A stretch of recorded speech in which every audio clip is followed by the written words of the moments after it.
Selamat pagi, selamat siang, dan selamat malam. Pada kesempatan kali ini, kelompok kami akan menjelaskan secara singkat mengenai topik yang sangat menarik, yaitu Six Sigma.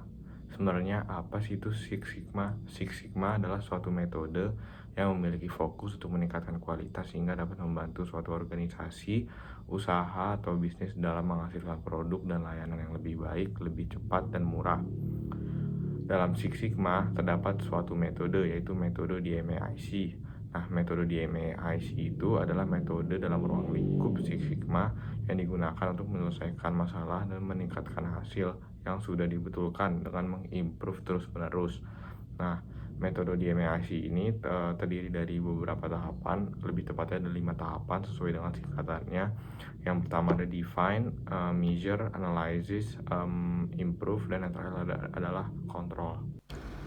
Untuk lebih mudahnya memahami konsep dari metode DMAIC, kami akan memberikan contoh kasus berupa bisnis paving block, di mana bisnis ini mengalami masalah penurunan dari segi pendapatannya. Nah, dalam mengatasi masalah ini, dapat kita implementasikan melalui metode DMAIC. Berikut penjabarannya. Yang pertama adalah define.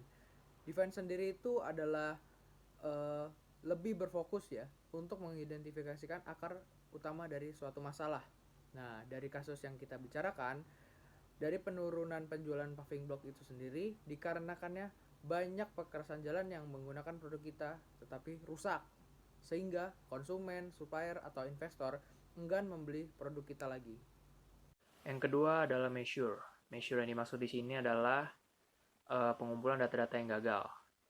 Nah, dalam kasus tersebut, data yang gagal dapat diperoleh dari data-data material dan juga data kuat tekan paving block tersebut. Yang ketiga adalah analyze. Analyze di sini adalah menganalisa data-data yang telah kita peroleh dari step sebelumnya. Nah, dalam kasus ini, setelah kita analisa data yang diperoleh, maka kuat tekan yang dibutuhkan oleh paving block kami tidak sesuai dengan SNI, di mana SNI menetapkan kuat tekan untuk kerasan jalan adalah minimal 400 kg per cm persegi. Tahap yang keempat adalah improve.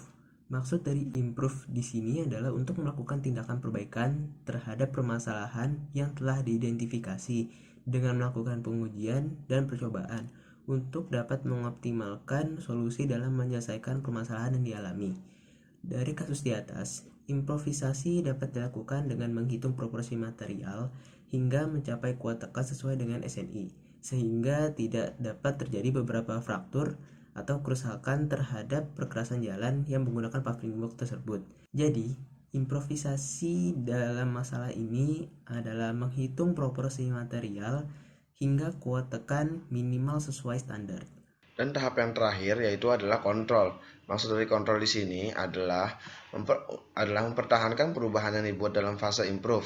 Kontrol dalam kasus tersebut dapat dibuktikan dengan melakukan pengecekan ulang mengenai kuat tekan yang didapat, apakah sudah sesuai dengan target perkerasan yang akan kita gunakan.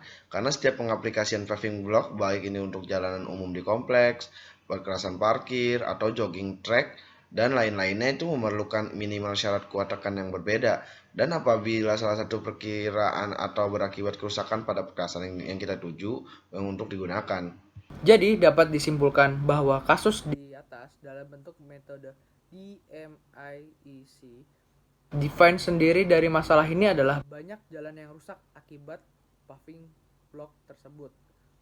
Selanjutnya, measure dari masalah ini adalah data-data yang diperoleh baik dari material, kuat tekan paving block tersebut. Selanjutnya, analyze dari masalah ini adalah kuat tekan paving block tidak sesuai dengan tipenya atau standar nasional Indonesia yang sudah ditetapkan. Improve dari masalah ini adalah menghitung dan menggantikan proporsi material hingga kuat tekan minimal sesuai dengan standarnya. Selanjutnya, kontrol dari masalah ini adalah melakukan pengecekan berskala selama proses produksi, apakah parameter yang didapatkan sudah sesuai dengan minimal standar yang telah ditentukan atau belum. Sekian penjelasan dari kami. Mohon maaf apabila ada kesalahan. Terima kasih.